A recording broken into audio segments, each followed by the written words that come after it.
Turkish Deputy Prime Minister Bülent Arınç received a grilling over rights problems in the country. During a meeting at the UN Human Rights Council's Universal Periodic Review, UPR, working group in Geneva on January 27.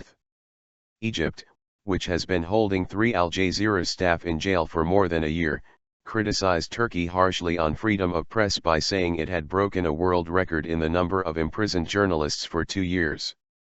Syria, meanwhile, recommended Turkey exert more effective control over its borders to prevent the movement of terrorist groups, including those benefiting from transnational organized crime. We recommend that Turkey show genuine and full commitment to international treatments and resolutions combating terrorism, especially Security Council resolutions, the Syrian delegation said. However, Arınç responded by saying that Turkey had a completely plural media and had no problem with freedom of the press. Washington's delegation said it was concerned about growing restrictions on freedom of expression, including censorship of news media and the Internet in Turkey, as well as restrictions limits assembly. We are concerned at government interference in the judiciary and law enforcement sectors, such as recent efforts to restructure the courts and undermine the rule of law. We are concerned that effective structures are not in place to protect human trafficking victims, said the U.S. delegation. Deputy Prime Minister Arınç said journalists imprisoned in Turkey were not in jail because of their journalism activities but because of their criminal activities, such as being a member of a terrorist organization. He added that the current number of journalists in jail was 31, apparently contradicting Turkish Prime Minister Ahmet Davutoğlu's recent claim that the number had dropped to 7.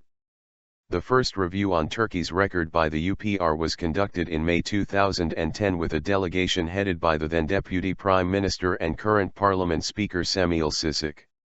Over the last 12 years, comprehensive reforms on human rights have continuously been carried out with an understanding that puts the individual at the center. But no matter how great the progress we have made, we resolutely continue our efforts to achieve better, Arınç also said. Several countries expressed concern over the rights of minorities, including the Alevi community and the Kurds, while the U.S. criticized Turkey for the rise of anti-Semitism. In response to U.S. criticism, Arınç said anti-Semitism was an unknown concept in Turkey. There has never been hatred against the Jewish community in Turkey. In history, the Turkish homeland provided a safe haven to Jewish people who fled various persecutions.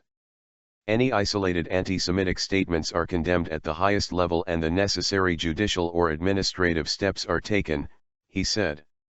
Speaking on minority rights, Arınç said the government had the will and determination to reopen the Halki Seminary on Haybaliyada Island, in the Marmara Sea off Istanbul.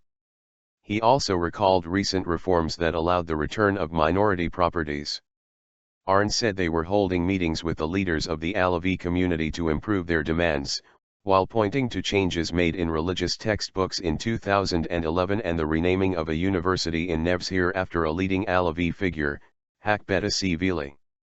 Responding to a question on LGBT rights, Arınç said there was currently no article against LGBT rights in Turkey's regulations, but the lack of any regulation did not mean that their rights are not protected. Investigations into attacks and hate crimes against LGBT individuals are being conducted with detail, he vowed.